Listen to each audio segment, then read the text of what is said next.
Hello friends, आज हम आपके साथ डिस्कस करने वाले हैं भारत के सबसे प्रतिष्ठित स्कूल में एडमिशन के बारे में, जो है केंद्रीय विद्यालय।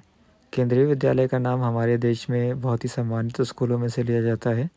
यहाँ की शिक्षा के बारे में ये कहा जाता है कि यहाँ का बच्चा कभी भी किसी भी स्तर पे पीछे नहीं रहता है और अपनी साख की वजह से ही केंद्रीय विद्यालय में एडमिशन लेना हर बच्चे का सपना ही है। पर इस सपने को पूरा करने के लिए माँ बाप को कड़ी मेहनत करनी पड़ती है। अगर आप चाहते हैं आपके बच्चे का एडमिशन केवीएस में हो तो आप हमारी वीडियो में बने रहें, क्योंकि अब हम आपको इसमें बताएंगे कुछ ऐसे डॉक्यूमेंट जो आपको बच्चे के एडमिशन के लिए कॉलेज में सबमिट करने हैं, और उन डॉक्यूमेंट्स के बिना आपके बच्चे का एडमिशन नहीं हो पाएगा। तो बिना देर किए सबसे पहले आप चेक कर लें कि क्या आपके पास ये डॉक्यूमेंट अवेलेबल हैं।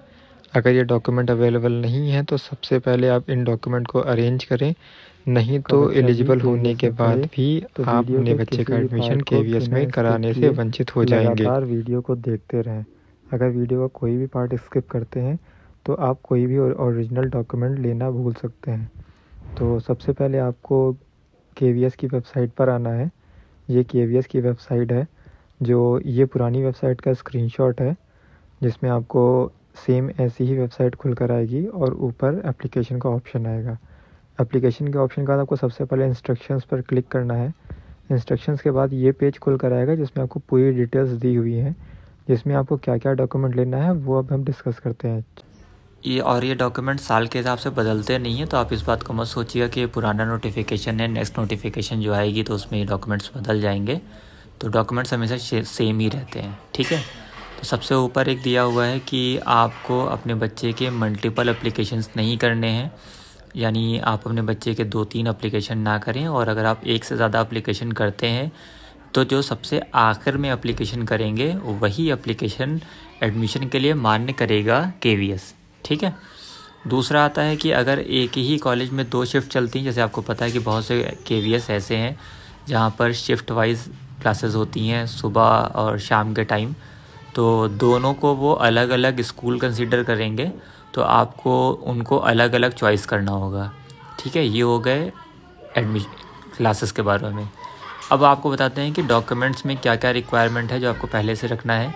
सबसे पहले आपके पास होना चाहिए इंडियन सिम, यानी एक ऐसा मोबाइल जो भारतीय हो, यानी उसमें 91 सीरीज़ हो। अगर आप विदेश में रहते हैं तो अपने किसी इंडियन फ्रेंड या रिलेटिव का मोबाइल यूज़ कर सकते हैं। एक वैलिड ईमेल एड्रेस जिसमें इंडिया के होने की शर्त नहीं है।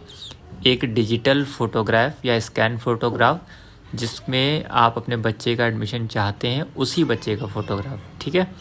उसके बाद आपको चाहिए बच्चे का बर्थ सर्टिफिकेट। बर्थ सर्टिफिकेट ये हॉस्पिटल वाला बर्थ सर्टिफिकेट नहीं मानते हैं, तो इस बात का ध्यान रखिएगा। अगर आपके बच्चे का जन्म किसी महानगर पालिका में हुआ है, या किसी गांव में हुआ है, या किसी शहर में हुआ है, तो आपको महानगर पालिका से, अपने नगर पालिका से या अपने ब्लॉक से एक जन्म प्रमाण पत्र बनवाना पड़ेगा, और वही डॉक्यूमेंट आपको यहाँ पर जमा करना पड़ेगा। अगर आप ईडब्ल्यूएस सर्टिफिकेट लगवा रहे हैं तो पहले से ही अपना ईडब्ल्यूएस सर्टिफिकेट वेरीफाई करवाइए, क्योंकि ईडब्ल्यूएस सर्टिफिकेट बनने में काफ़ी समय लगता है। इसके अलावा आपको देना पड़ेगा कुछ और डॉक्यूमेंट, जैसे आपका सेल्फ डिक्लेरेशन सर्टिफिकेट, जिसमें आप ये बताएंगे कि आपका घर आपके स्कूल जो आप लेना चाहते हैं उससे कितना दूर है। इसके अलावा अगर आप भारत के रक्षा मंत्रालय यानी डिफेंस में काम करते हैं तो आपको अपने डिफेंस डिपार्टमेंट से सीआरपीएफ, बीएसएफ, एनएसजी, जहाँ भी आप काम करते हैं उस ऑफिस से आपको एक सर्टिफिकेट वेरीफाई कराना पड़ेगा कि हाँ, मैं इस डिपार्टमेंट में काम करता हूँ। इसके अलावा कुछ रिजर्वेशंस हैं उन मदर्स के लिए जो सिंगल मदर हैं, तो उनको भी एक डिक्लेरेशन फॉर्म देना होता है, जो सामने आप देख रहे हैं। इसके अलावा केवीएस में 25% सीटें जो होती हैं वो गरीब बच्चों के लिए रिज़र्व होती हैं, तो आप उन सीटों पे भी आवेदन कर सकते हैं। इसके लिए आपके पास गरीबी रेखा से नीचे जीवन यापन करने का प्रमाण पत्र होना ज़रूरी है। अगर आपके पास वो प्रमाण पत्र नहीं है तो आप अपने डीएम ऑफिस से वो प्रमाण पत्र बनवा कर भी केवीएस में 25% सीटों पर अपना आवेदन कर सकते हैं। इसके अलावा विकलांग बच्चों के लिए भी इसमें रिजर्वेशन होता है, तो अगर आपका बच्चा विकलांग है तो अपना विकलांग सर्टिफिकेट लगाकर उस बच्चे का आवेदन भी आप केवीएस में करवा सकते हैं।